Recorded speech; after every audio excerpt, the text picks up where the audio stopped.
ओम निरुतये नमः स्वाहा निधीमहि तन्नो इंद्रदेवी दुष्ट दृष्टि दुःख दुराय परमपुरुषाय परमात्मने परगतमात्रय ओम श्री स्वाहा ओम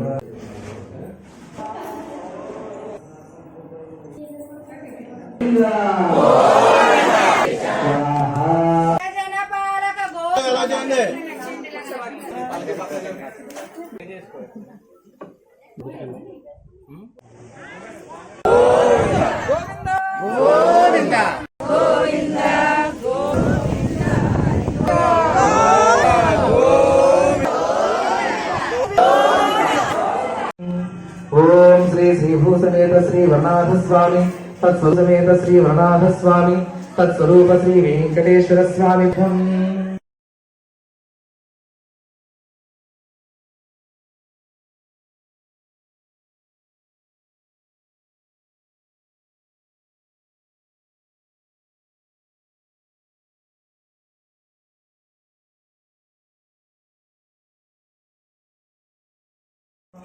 ओम नमः ओम दक्षिणाय नमः स्वाहा दक्षिणाय नमः ओम निरुतये नमः स्वाहा निरुतये नमः स्वाहा उत्तराय नमः ओम ईशानाय नमः स्वाहा ईशानाय ओम नमो वेंकटेशाय विद्महे वासुदेवाय धीमहि तन्नो विष्णुः प्रचोदयात्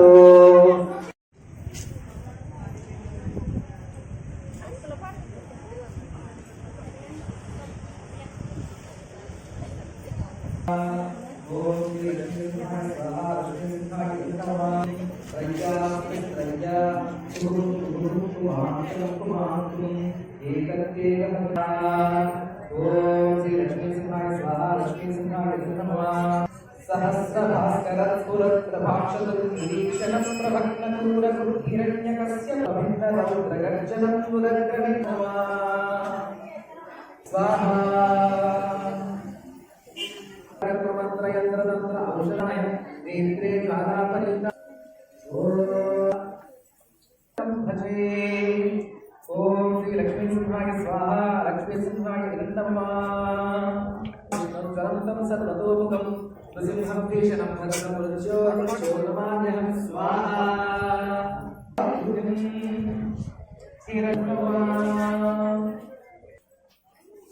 दरिद्र देवी दुष्ट दृष्टि दुःख दुर्फलं फलं नवग्रहो नवग्रदोषनादि व्याधि ओम क्लीं कृष्णाय गोविंदाय गोपीजन वल्लभाय पराय परमपुरुषाय परमात्मने परगतमात्रय औषधास्त्रशस्त्राणां संहार संहार मृत्योर्मोचय मोचय ओम तस्मै विद्महे महास्वाहाय धीमहि तन्नो विष्णुः प्रचोदयात् स्वाहा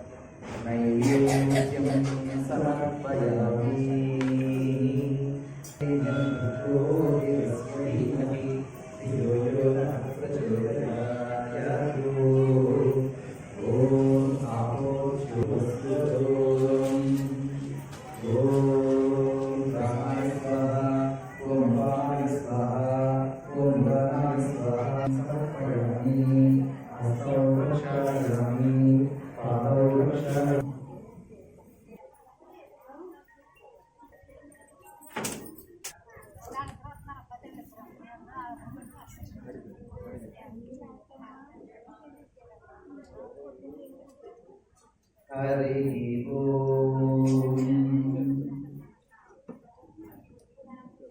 ओम आदित्याय नमः ओम शुक्राय नमः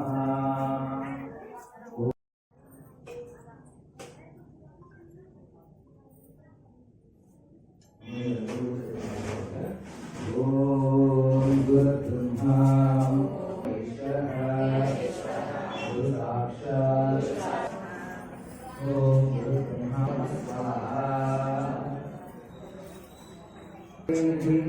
नमो गणपतये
లైన్గానే చేస్తాను.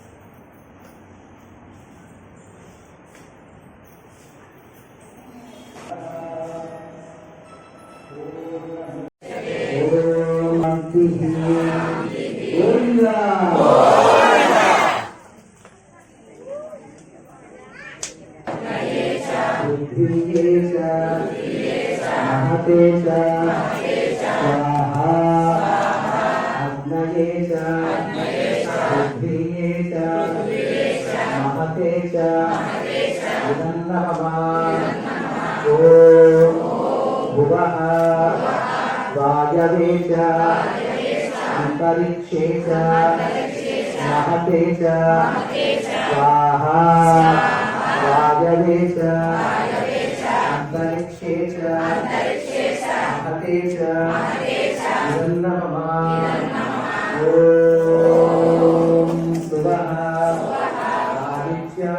आदित्याय च चंद्रमाये च नक्षत्रेभ्यः च सिद्धेश्च महते च सप्ना सुषुप्ति अवस्थासु आदाभ्यः करुणाभ्यं स्वाहा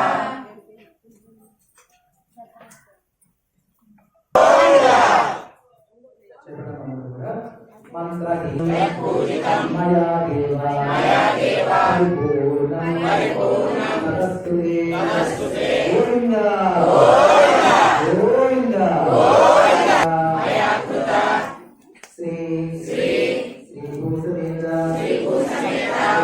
श्री वरनाथ स्वामी स्वरूप श्री वेंकटेश्वर स्वामी प्रीत्यर्थम श्री भूषणेन्द्र श्री वरनाथ स्वामी स्वरूप श्री वेंकटेश्वर स्वामी सहित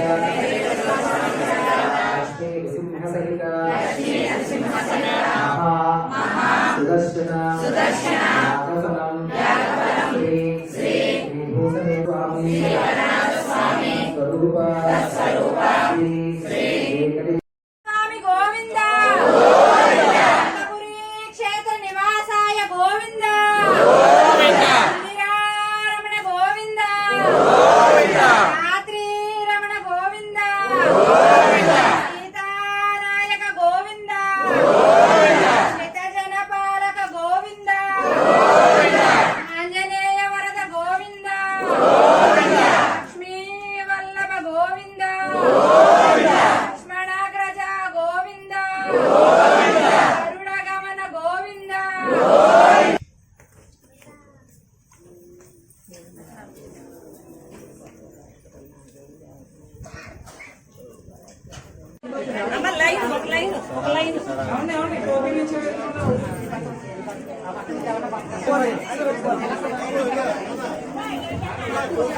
ఓం నమో వరణాయ అయ్యా. టోకెన్ తీసుకున్న వాళ్ళు మాత్రమే దీపం వెలిగించాలి. ఒక్కొక్కరు ఒక్కొక్క దీపం మాత్రమే వెలిగించాలి. ఎవరైతే టోకెన్ తీసుకున్నారో టోకెన్ తీసుకున్న వాళ్ళు మాత్రమే దీపం వెలిగించాలి.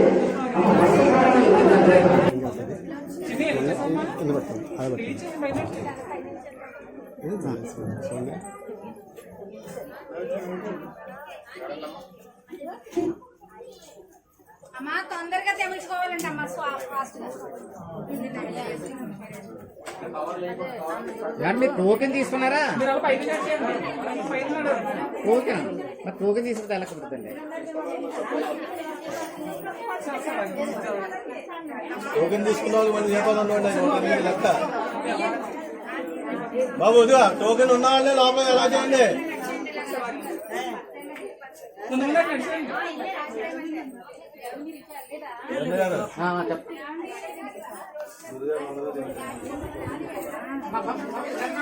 స్పీడ్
మీ గురించి నిరంజనేడి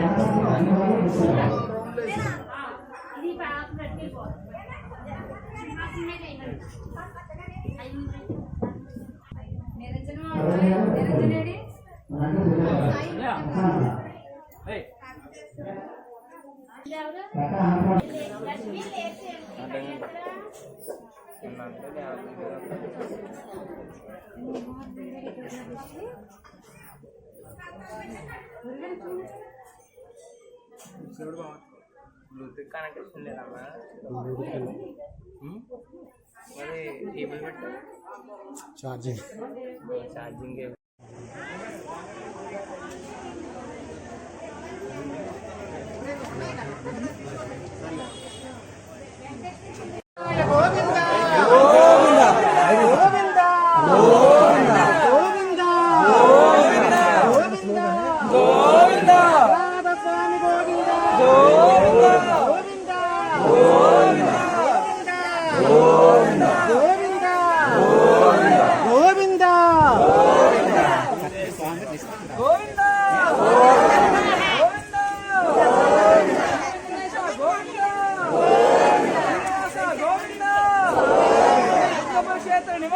గోవింద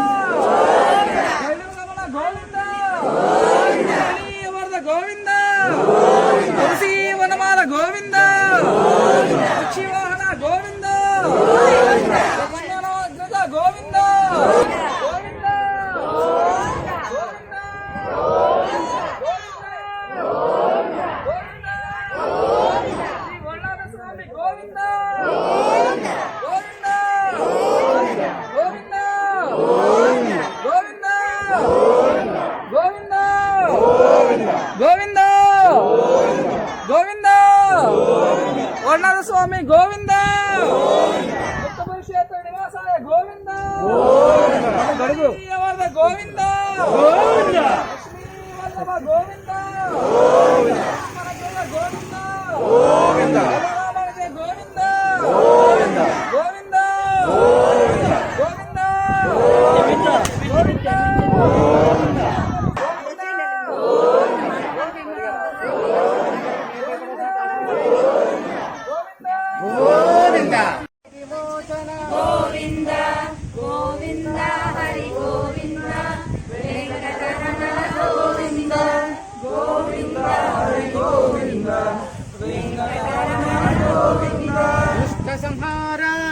దురిత నివారణ ఇష్ట పరిపాలక కష్ట నివారణ గోవింద హరి గోవింద వెంకటరమణ గోవింద గోధర గోవింద వరాహమూర్తి గోవింద గోవింద గోవింద గోవింద హరి గోవింద గోవింద హరి గోవింద హరి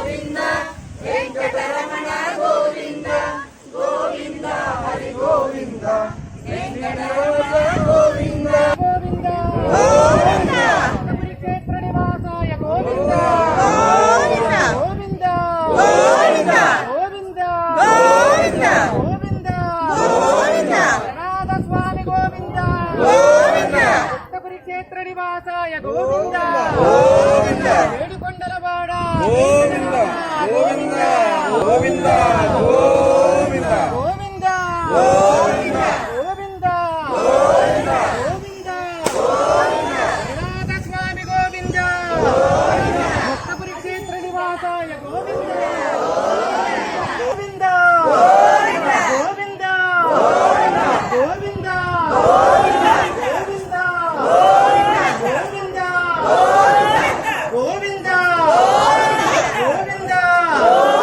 గోవింద గోవింద గోవింద గోవింద గోవింద వరనాథ స్వామి గోవింద గోవింద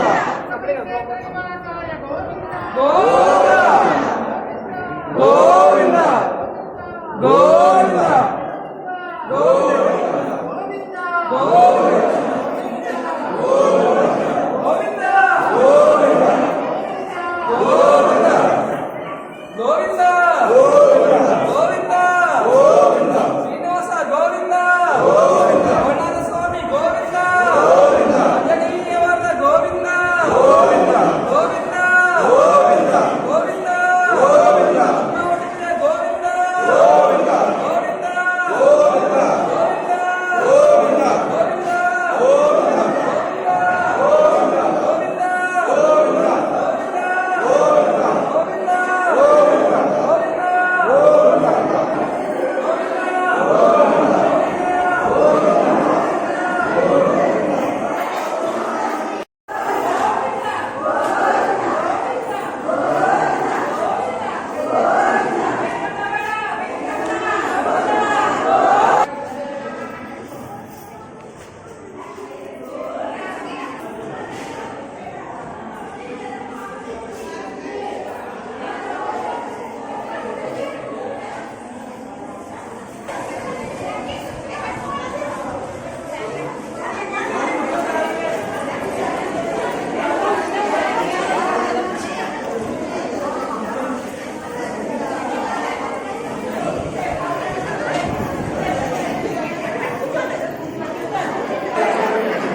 ఏమున్నాయంటే కదా తపస్సు యొక్క పుణ్యఫలం తల్లు వేగం రెండు ఉన్నాయి.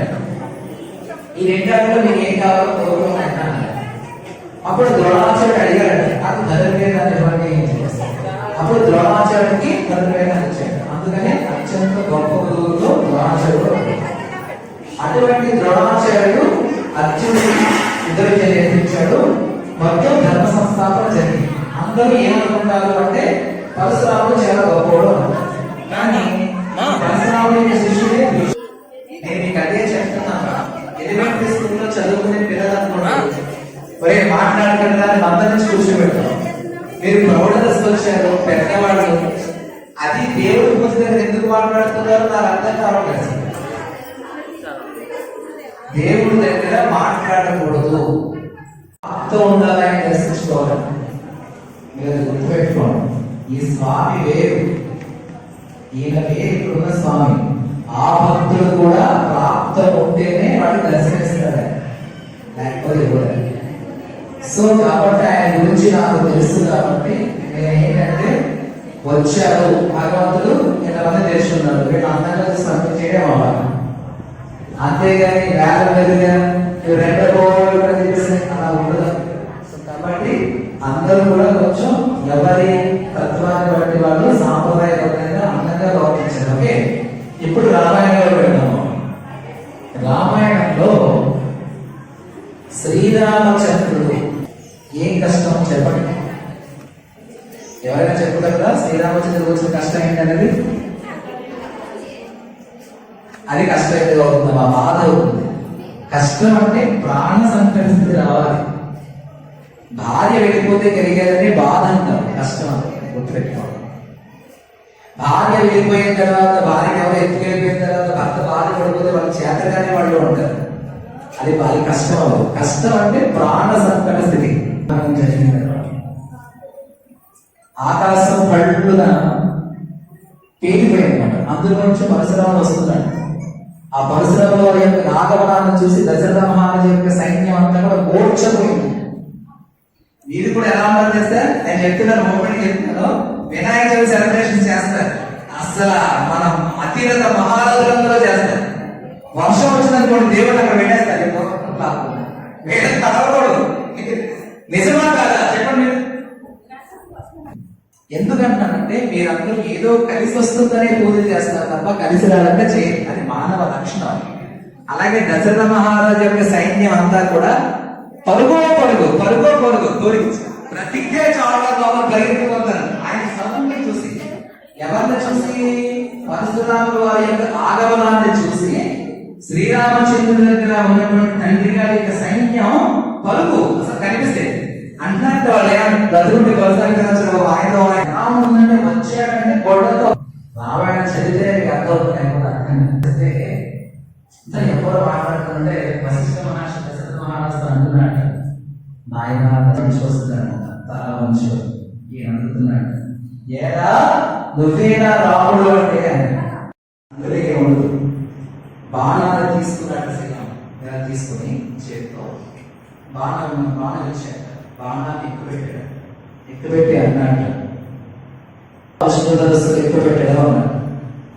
ఆయనేమో కొన్ని లక్షల సంవత్సరాల వయసు ఉన్నాడు, ఈయన 16 ఏళ్ళు ఊరాడు. ఈయనేం చేయగలడు? ఎక్కుపెట్టాడు బాణాన్ని ఎక్కుపెట్టి, నేను సత్క్షత్రియ వీర క్షత్రియ వంశంలో దశరథ మహారాజు కౌశల్య దంపతులకు పుట్టినటువంటి జ్యేష్ఠ కుమారుడిని, రఘువంశ యోగుడు బాణాన్ని ఎక్కువ పెడితే అది వదలకపోతే ఇచ్చిన వాడి పాపం, కాబట్టి నీదే పాపం, వదలమంటావా? ఇంకా అంతే. పరశురాముడికి ఆయన ఎదురుగుండా అందరూ వెళ్ళిపోయి పాడిపోతూ ఉంటే 21 మార్లు ప్రపంచాన్ని రక్తసిద్ధం చేశాడు, రాజన్న ప్రతివాడు చేశాడు. అటువంటి ఈ వచ్చాడు చూస్తాను, ఇదిగో బాణాన్ని ఎక్కువ పెట్టాను, ఎక్కడికి వదలమంటావో చెప్పు. ఇంతకాలం కూడా నువ్వు సంపాదించుకున్నటువంటి పుణ్యఫలాన్ని నాశనం చేయమంటావా? లేదు, భూమి మీద ఉన్నటువంటి 2 కాళ్ళు నరికేమంటావు.